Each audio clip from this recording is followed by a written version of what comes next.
Welcome back to the GS or Giant Slalom installment of our Christmas vacation video.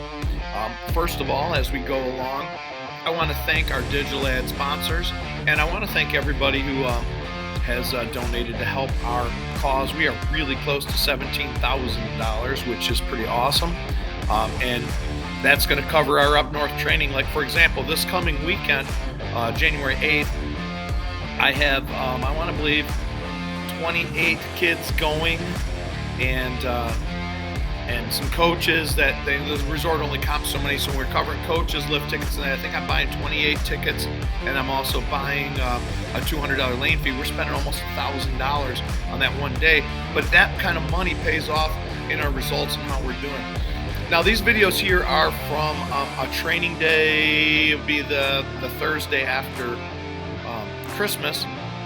It was about 40 degrees. We couldn't really set full gates. That had been our original plan. So we have the kids kind of coming out and running some GS patterns. So we have brushes with some little orange cones in the snow. The kids have to ski around in the pattern. Now, Giant Slalom, for those of you who are new to all this, a Giant Slalom is usually a 20-meter vertical offset, so 20 to 24 meters up and down the hill. And anywhere from, they can be 6 to I want to say 8 or 10 meters offset wide. I think we're running 4 or 5 here, just because the snow conditions were not great. And if you get too wide, then you turn and you make berms, and we don't want to do that in the snow. If you're watching the kids ski, they're doing a great job. This right here is Riddick. He got some GS skis this summer, and he's skiing really well. So I can't wait to see these guys and gals with time. This particular practice, I think Liz Hilton's our only girl at this one.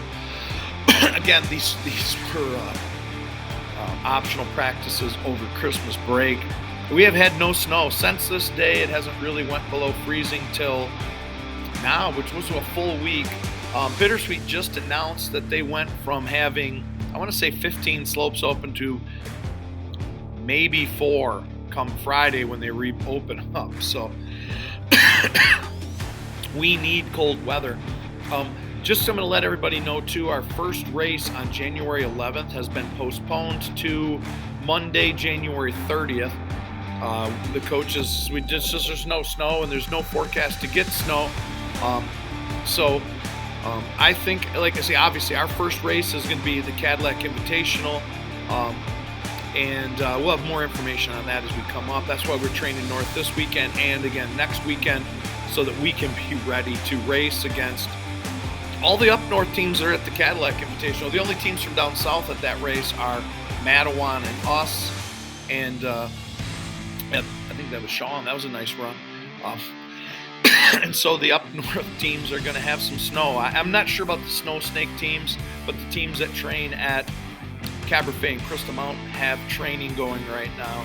I saw on a live timing that they were racing at Crystal Mountain the other night. So it is possible we're going to go against some teams that'll be their third or fourth race, and this is going to be our first. So just kind of the way it goes.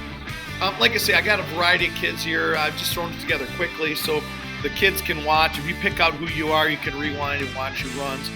Body-wise, like this skier right here is doing a really nice job of swinging their legs out. Oh, it's Ben Deagle.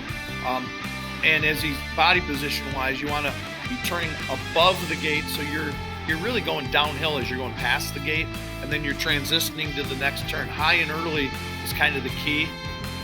This person right here is doing real well. Looks like it's Cohen. Sean was back there. He had a good run.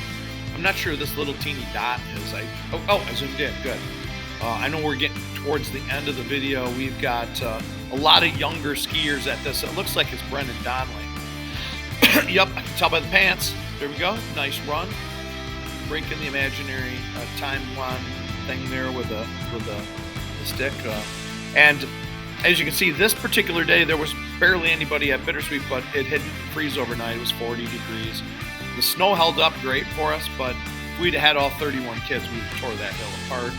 The resort would have not been happy with us. So, again, now as this video is coming to a close, hopefully you're enjoying this stuff. I have a few other features. We're going to start adding a couple players of the day to each video. So, hey, thanks for watching. Goodbye.